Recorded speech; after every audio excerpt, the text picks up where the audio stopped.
Dušan Kosič, prvič takole pred rumeno-modrim objektivom v letu 2020, tako da če nekako najprej začneva na samem začetku leta. Kakšni so se fantje vrnili na prvi zbor, so bili pridni, so bili marljivi skozi božično-novoletne praznike?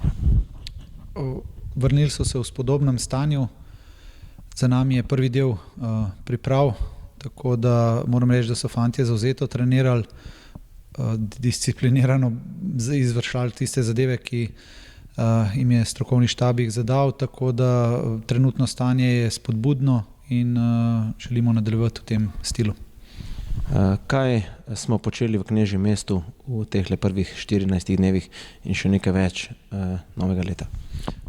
Dobro, skušamo postopoma fante dvigati fizično, kondicijsko, tako da prišlo je tudi do ene spremembe, v bistvu zapustil nas je David Majer, tako da dobili smo tudi novo kadrovsko ukrepitev na desnem boku, tako da neke spremembe so se že zgodile, nekaj se verjetno še bojo, tako da pomembno je, da so fantje v trenažnem procesu skoncentrirani in vestni in da pač oddelamo tisto, kar smo si začrtali. V prvih 4 dneh tega tedna ste s fanti bivali v termani Laško, zagotovo ste bili z ponudbo, z udobjem in z vsem ostalim, oziroma kar je ponudila termana, zelo zadovoljni. Torej seveda, želeli smo si na začetku leta biti skupaj, v bistvu, da se podružimo, da v bistvu nekako delamo na nekem team buildingu, kot se to rado reče, tako da smo imeli izjemne pogoje. Termana je vedno naš tradicionalen sponzor in pogoji so tam vedno vrhunski.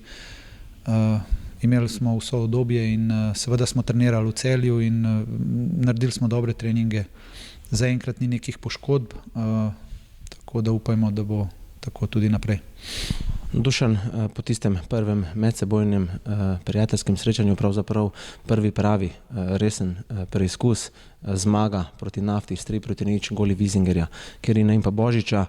Zanima pa me tisto vse ostalo, kar vas je tudi vas pravzaprav zanimalo, ne rezultat, ampak kako so se fanti odrezali v teh prvih 90 minutah. V redu. Tisto, kar od njih vedno znova zahtevamo, je pristop, resnost, torej da se lotijo vsakega nasprotnika z odgovornostjo in danes so to tudi naredili.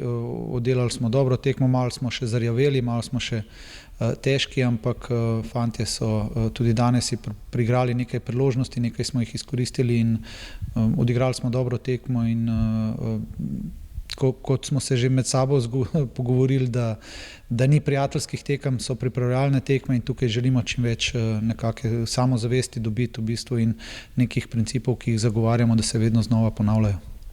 Omenil ste že 2 spremembi v vašem igralskem mozaiku. Gre pričakovati še kakšno, glede na to, da prestopni rok še traja?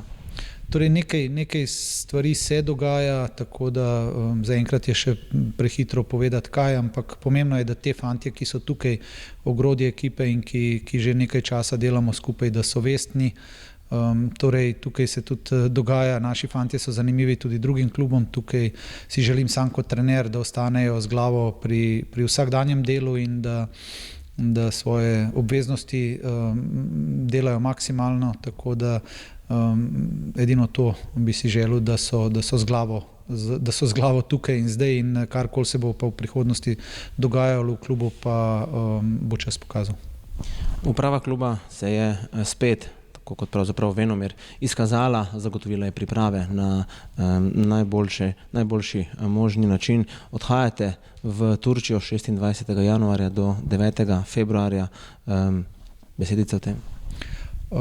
Seveda smo veseli in zadovoljni, da si lahko to na koncu privoščimo. Uprava se trudi najboljše pogoje našim fantom zagotoviti in želim si, da tudi mi to spoštujemo in da seveda to na najboljši možen način izkoristimo. Lani smo imeli v Turčiji prijetne izkušnje, dobre nasprotnike. Letos bo tudi tako zahtevno, bo na vsake 3 tekme bomo imeli nasprotnike, ki so močnejši od nas, tako da tukaj želimo tej mladi ekipi v bistvu nekako podati nasprotnike na mednarodnem nivoju in sem vesel sam kot trener, da si lahko to v bistvu, da lahko to probamo. Dušan, najlepša hvala za tale prijeten pogovor. Hvala.